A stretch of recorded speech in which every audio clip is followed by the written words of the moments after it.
तो हेलो दोस्तों, कैसे हो आप सब। दोस्तों, आज हम आपके लिए सच्ची घटना पर आधारित द कंजूरिंग मूवी की स्टोरी लेकर आए हैं, जो आपने शायद ही इस मूवी में सुनी होगी।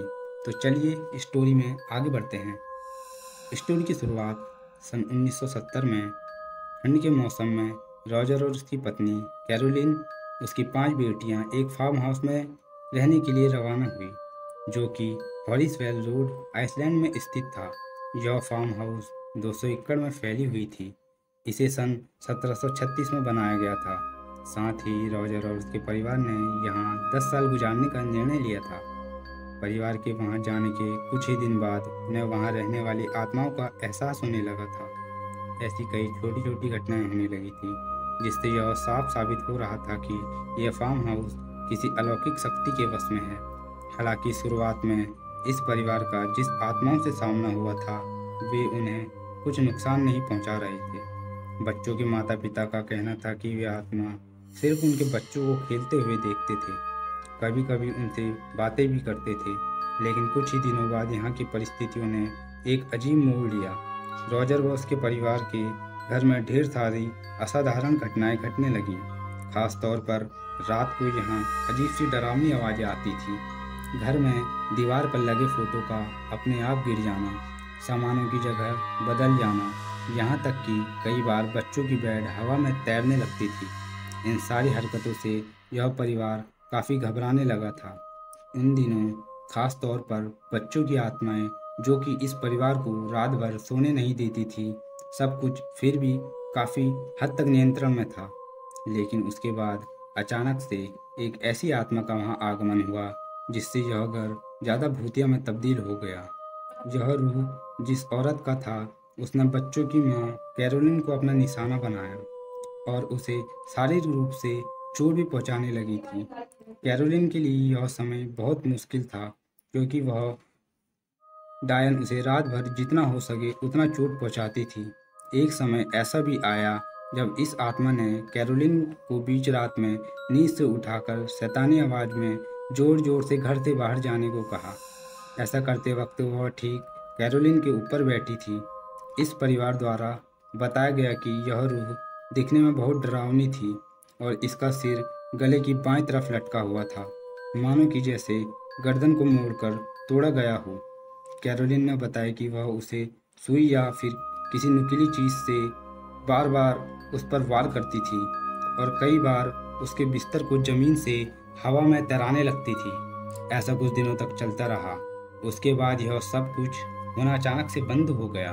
वहीं डायन अब कैरोलिन को नुकसान पहुंचाने के बजाय उसके शरीर को अपने काबू में करने लगी थी। वह उसके शरीर में धीरे धीरे अपना अधिकार जमाने में कामयाब भी होने लगी थी।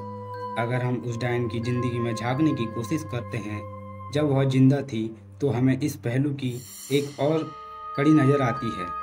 उस डायन का नाम बसीबा था।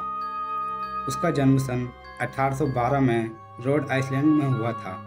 10 मार्च 1844 में बसीबा की शादी एक ऐसे व्यक्ति से हुई जिसका सरनेम शेरमन था, और वह लोग अपनी शादीशुदा ज़िंदगी बिताने इस फार्म हाउस में आए थे। बसीबा का एक बेटा था और ऐसा बोला जाता है कि उसके और भी 3 बच्चे थे, जो कि बचपन में ही रहस्यमय तरीके से मरे हुए मिले थे। इन सारी घटनाओं के कारण गांव में एक ऐसी चर्चा होने लगी कि बसीबा एक डायन है, जो अपने ही बच्चों की बलि देती है और उनकी आत्माओं को शैतान के हवाले करती है। यह बातें इसलिए भी फैल रही थी क्योंकि बसीबा की एक बेटी मृत पाई गई और स्थानीय पुलिस कर्मचारियों ने जांच की तो उन्हें पता चला कि उस बच्ची के सिर में किसी ने जोर से सुई चुभई थी, जिसके कारण उसकी मृत्यु हुई। इन सब के बावजूद बसीबा के खिलाफ कोई सबूत नहीं मिला, जिसके कारण कोई उसका कुछ नहीं बिगाड़ पाया। अब बात आती है सन 1885 में बसीबा की मृत्यु हुई। उसने खुद को फांसी लगाकर अपनी जान दे दी। उसने ऐसा क्यों किया, यह शायद कोई भी नहीं जानता। बार बार इन घटनाओं की वजह से रोजन ने वॉरेन की मदद लेने की सोची। वॉरेन इन दिनों अपनी पैरानॉर्मल रिसर्च और थेरेसिस के लिए काफ़ी मशहूर थे। उन्हें कई लोगों की मदद करके उन्हें आत्माओं के चंगुल से बचाया था। जैसा ही वॉरेन ने उस घर में प्रवेश किया, उन्हें वहाँ असाधारण शक्तियों का एहसास हुआ। लॉरेल वारन को यह पता लगाते देर नहीं लगी कि कैरोलिन के शरीर में अब उसका कब्जा नहीं था, बल्कि किसी बहुत ही ताकतवर और शैतानी शक्ति के कब्जे में था। वॉरिस ने यह तय किया कि वह पूरे घर की जांच करेंगे और उन आत्माओं को दूर भगाएंगे। यह कदम उन पर ही भारी पड़ा, क्योंकि ऐसा करने से आत्माएं और भी चिढ़ गई और घर के सामानों को इधर उधर पटकने लगी थी। फिल्मों में हमें ऐसा दिखाया गया है कि वॉरेस ने एक्सोर्सिज्म की प्रक्रिया कैरोलिन पर की थी, पर असल में लॉरेन वॉरेन ने एक्सोर्सिज्म किया ही नहीं था। उन्होंने सांसों नामक प्रक्रिया का इस्तेमाल किया था, जिसकी मदद से कोई भी मरे हुए लोगों से एक कनेक्शन बनाकर उनसे बात कर सकता है। कैरोलिन की सबसे बड़ी बेटी एंड्रिया ने यह साफ साफ बताया है कि वॉरेस ने उस रात सांसे की प्रक्रिया का सहारा लिया, जिससे यह स्थिति और भी बदतर हो गई।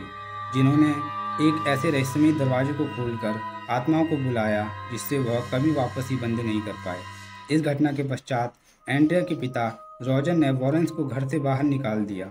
आर्थिक कमियों के कारण कैरोलिन और उसका परिवार अगले 7 साल तक इस घर को छोड़ नहीं पाए और इन घटनाओं से वह जूझते रहे। उसके बाद उन्होंने इस घर को छोड़कर जॉर्जिया नाम के शहर में अपना नया घर बसाया, लेकिन यह घटनाएं वहाँ भी उनके साथ होती रही। सन 2011 में एंड्रिया ने इन घटनाओं पर एक किताब भी लिखी, जो 3 भागों में उपलब्ध है। इस किताब का नाम house of darkness house of light है। 2013 में फिल्म द कंजूरिंग फिल्म बनाई गई, जो बॉक्स ऑफिस पर सफल रही। तो नमस्कार दोस्तों, हमारी वीडियो यहीं समाप्त होती है। अगर हमारी वीडियो पसंद आई हो आपको तो लाइक शेयर कमेंट जरूर करें। Thank you.